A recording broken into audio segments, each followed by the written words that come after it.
बिस्मिल्लाहिर्रहमानिर्रहीम। अस्सलाम वालेकुम। जी तो मां ज़िला नौशहर फ़िरोज़ तालका मेरापुर वार्ड नंबर 1 जो रहायशी सोशल वर्कर ज़ाहिद हुसैन मला ॻाल्हाए रहियो आहियां। माफ़ कजो त मूंखे ये तकलीफ़ छो थी आहे ॻाल्हाइण लाइ। इन जो इंतिहाई ॾुख आहे आला क़यादत सां ऐं सिंध गवर्नमेंट सां। हिन लॉकडाउन में तमामु वॾा शहर सभु नंढा वॾा बंदि आहिनि। असांजो तालुको मेरापुर बि लबेक वज़ीर सिंध वज़ीर आला मुराद शाह चवण ते लबेक कई। शुरू में असां हुनखे हीरो मञियोसीं त असां शहर बंदि करे छॾियो आहे। हाणे जॾहिं असां पकोड़ा ठाहिण वारा, चांवरनि ठाहिण वारा, बटालू खपाइण वारा, सना सना सौदा वापार खपण वारा, उहे रेड़नि वारा, उन बि बंदि करे घरनि में वेही आहे। अॼु हिन लॉकडाउन खे 19 ॾींहं थी चुका आहिनि असांजे शहर में। असां लबे करे न घरनि को कोन था रखूं। हाणे न असां वटि घरनि में को राशन थो पहुचे, न को सौदो थो पहुचे, न को सामान थो पहुचे, का शइ नथी पहुचे। हर विधवा माई, का ग़रीब माई, का बेवा माई, मिसकीन गिटनि में हिक को पुछा कंदी लिखियल पढ़ियल कहूं असांखे ॿुधायो त राशन किथां मिलंदो।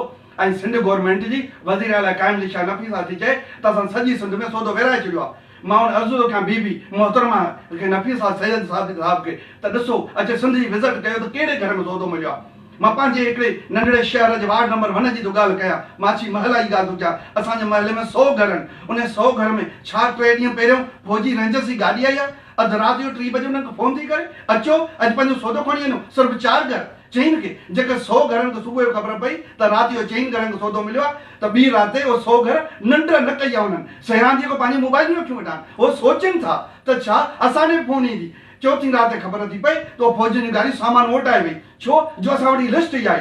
पर महिरबानी लिस्ट कंहिं ठाही? माना हिन में बि सियासत।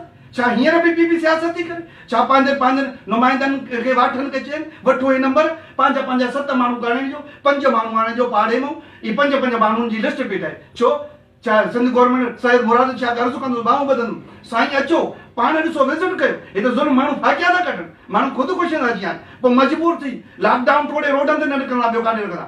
जा हुननि खे इजाज़त ॾियो तो पंहिंजा पकोड़ा, पंहिंजा छोला, पंहिंजो सनो थोरो सामान करे पंहिंजो पेट गुज़र करे कुझु बचनि जी रोज़ी कनि। जा हुननि खे इजाज़त ॾियो। जेकर न त बराए महिरबानी 100 जो 100 जेके तव्हांजे चवण ते लबेक था कनि उन्हनि खे घर वेठे खाधो पहुचायो।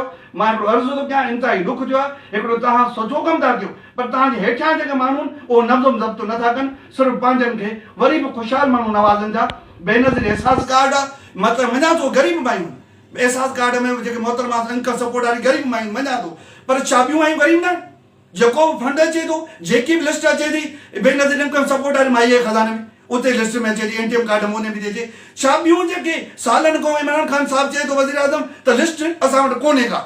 असां वटि ग़रीबनि जी लिस्ट कोन्हे जेके हाणे ज़िला इंतिज़ामिया सां राब्ता कयो 81 71 ते। जॾहिं इंतिज़ाम सां राब्तो कयो आहे त हाणे वरी उते चवनि था त हाणे आपका ये हो रहा है, चेकिंग हो रही है, देखते हैं आपके अंदर क्या है मालूमात। ये देखो बराए मेहरबानी ये गरीबों का एहसास करो, गरीबों को घरों तक खाना पहुंचाओ, जहाँ उनको इजाजत दो अपना रोजगार। कोरोना की बीमारी से वजह से मरेंगे, जहाँ भूख की वजह से मरेंगे। बराए मेहरबानी मैं इल्तमास करता हूँ आला क़यादत को, सिंध गवर्नमेंट को, बराए मेहरबानी हमारे तालका मेरापुर के छोटे से शहर वार्ड नंबर 1 की विजिट करे। ऐसे नहीं पूरे सिंध की विजिट करो।